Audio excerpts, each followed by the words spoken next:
जय श्री कृष्णा। आप सभी का स्वागत है मेरे YouTube चैनल गोपाल दीवानी में। आज हम आपको बृहस्पतिवार की पौराणिक व्रत कथा का रसपान करवाने जा रहे हैं। आप सभी से अनुरोध है कि कथा को पूरा सुनकर जाएं। आइए कथा आरंभ करते हैं। प्राचीन समय की बात है कि किसी नगर में एक बड़ा व्यापारी रहता था। वह जहाजों में माल लदवाकर दूसरे देशों में भेजा करता था। वह जिस प्रकार अधिक धन कमाता था उसी प्रकार जी खोलकर दान भी करता था, परंतु उसकी पत्नी अत्यंत कंजूस थी। वह किसी को एक दमड़ी भी नहीं देने देती थी। एक बार सेठ जब दूसरे देश में व्यापार करने गया तो पीछे से बृहस्पति देव ने साधु भेष में उसकी पत्नी से भिक्षा मांगी। व्यापारी की पत्नी बृहस्पति देव से बोली कि हे साधु महाराज, मैं इस दान और पुण्य से तंग आ गई हूँ। आप कोई ऐसा उपाय बताएं जिससे मेरा सारा धन नष्ट हो जाए और मैं आराम से रह सकूं। यह धन लूटता हुआ मैं नहीं देख सकती। बृहस्पति देव ने कहा कि हे देवी, तुम बड़ी विचित्र हो। संतान और धन से भी भला कोई दुखी होता है। अगर अधिक धन है तो इसे शुभ कार्यों में लगाओ। कुंवारी कन्याओं का विवाह कराओ, विद्यालय और बाग बगीचों का निर्माण कराओ। ऐसे पुण्य कार्य करने से तुम्हारा लोक परलोक सार्थक हो सकता है। परंतु साधु की इन बातों से व्यापारी की पत्नी को खुशी नहीं हुई। उसने कहा, मुझे ऐसे धन की आवश्यकता नहीं जिसे मैं दान में दूं। तब बृहस्पति देव बोले, यदि तुम्हारी ऐसी इच्छा है तो तुम एक उपाय करना। 7 बृहस्पतिवार घर को गोबर से लीपना, अपने केशों को पीली मिट्टी से धोना, केशों को धोते समय स्नान करना, व्यापारी से हजामत बनाने को कहना, भोजन में मांस और मदिरा खाना, कपड़े अपने घर पर धोना, और ऐसा करने से तुम्हारा सारा धन नष्ट हो जाएगा। और इतना कहकर बृहस्पति देव अंतर ध्यान हो गए। व्यापारी की पत्नी ने बृहस्पति देव के कहे अनुसार 7 बृहस्पतिवार वैसा ही करने का निश्चय किया। केवल 3 बृहस्पतिवार ही बीते थे कि उसकी सारी धन संपत्ति नष्ट हो गई और वह परलोक को सिधार गई। जब व्यापारी वापस आया तो उसने देखा कि उसका सब कुछ नष्ट हो चुका है। उस व्यापारी ने अपनी पुत्री को सांत्वना दी और दूसरे नगर में जाकर बस गया। वहाँ वह जंगल से लकड़ी काट कर लाता और शहर में बेचता। इस तरह उसका अपना जीवन व्यतीत होने लगा। एक दिन जब उसकी पुत्री ने दही खाने की इच्छा प्रकट की, लेकिन उस व्यापारी के पास दही खरीदने तक के पैसे नहीं थे। वह अपनी पुत्री को आश्वासन देकर जंगल में लकड़ी काटने चला गया। वहाँ एक वृक्ष के नीचे बैठकर अपनी पूर्व दशा पर विचार करके रोने लगा। उसी समय बृहस्पतिवार था। तभी वहाँ बृहस्पति देव साधु के रूप में सेठ के पास आए और बोले कि हे मनुष्य, तू इस जंगल में किस चिंता में बैठा है। तब व्यापारी बोला कि हे महाराज, आप तो सब कुछ जानते हैं। इतना कहकर व्यापारी अपनी कहानी सुनाकर रो पड़ा। बृहस्पति देव बोले कि देखो बेटा, तुम्हारी पत्नी ने बृहस्पति देव का अपमान किया और इसी कारण तुम्हारा यह हाल हुआ है। लेकिन अब तुम किसी प्रकार की चिंता मत करो। तुम गुरुवार के दिन बृहस्पति देव का पाठ करो। 2 पैसों के गुड़ व चने लेकर जल के लोटे में शक्कर डालकर वह अमृत और प्रसाद अपने परिवार के सदस्य और कथा सुनने वालों में बांट दो। स्वयं भी प्रसाद और चरणामृत लो। भगवान तुम्हारा अवश्य कल्याण करेंगे। साधु की बात सुनकर व्यापारी बोला कि महाराज, मुझे तो इतना भी नहीं बचता कि मैं अपनी पुत्री को दही लाकर दे सकूं। इस पर साधु जी बोले कि तुम लकड़ियां शहर में बेचने जाना। तुम्हें लकड़ियों के दाम पहले से चौगुने मिलेंगे, जिससे तुम्हारे सारे कार्य सिद्ध हो जाएंगे। उसने लकड़ियां काटी और शहर में बेचने के लिए चल पड़ा। उसकी लकड़ियां अच्छे दाम में बिक गई, जिससे उसने अपनी पुत्री के लिए दही भी लिया और गुरुवार की कथा हेतु गुड़ व चना लेकर कथा की और प्रसाद बांटकर स्वयं भी खाया। उस दिन उसकी सभी कठिनाइयां दूर होने लगी। परंतु अगले बृहस्पतिवार को वह कथा करना भूल गया।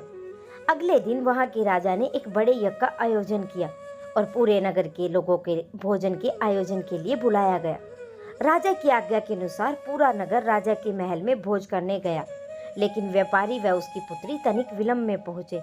उन दोनों को राजा ने महल में ले जाकर भोजन करवाया। जब वे दोनों लौट कर आए तब रानी ने देखा कि उनका खूंटी पर टंगा हुआ हार गायब है। रानी को व्यापारी और उसकी पुत्री पर संदेह हुआ और उसका हार उन दोनों ने ही चुराया है।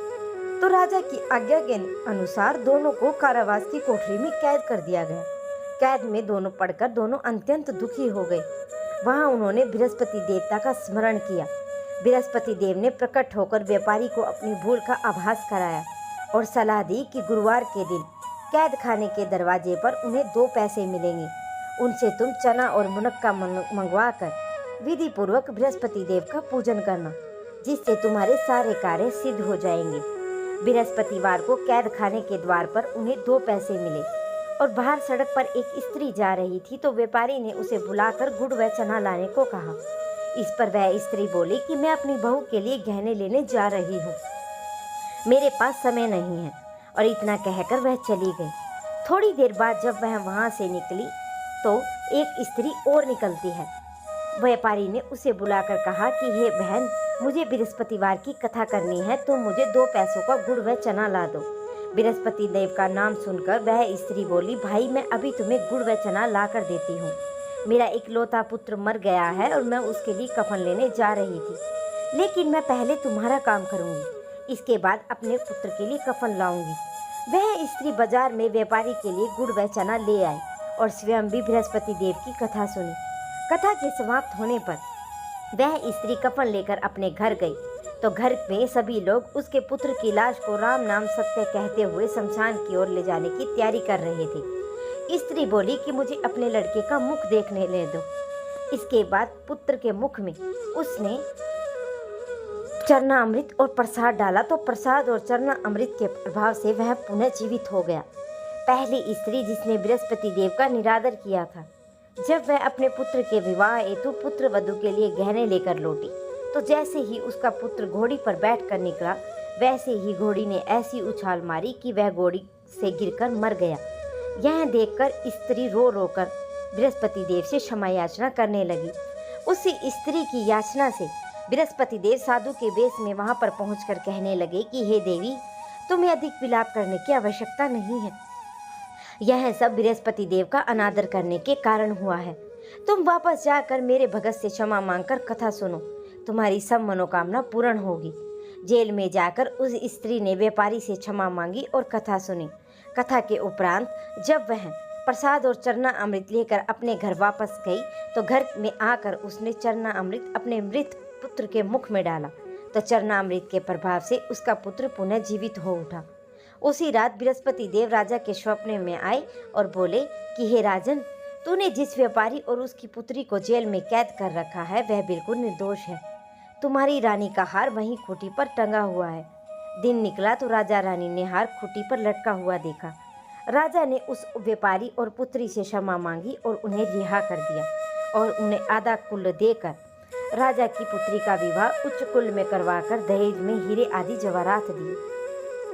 तो ये थी बृहस्पतिवार की व्रत कथा। हे बुद्धदेव, जैसे आपने इस व्यापारी के दुखों को अंत किया, वैसे ही इस कथा को सुनने और हुंकार भरने वाले के दुखों का भी सर्वनाश करें। तो ये थी बृहस्पतिवार की व्रत कथा। अब अगली कथा का रसपान आप अगली वीडियो में करेंगे। अगर आप सभी को वीडियो पसंद आई हो तो मेरे चैनल को सब्सक्राइब कर दीजिए, वीडियो को लाइक कर दीजिए और शेयर करना ना भूलिए, और कमेंट करके ज़रूर बताइए कि अगली कथा आप कौन से विषय पर सुनना पसंद करेंगे।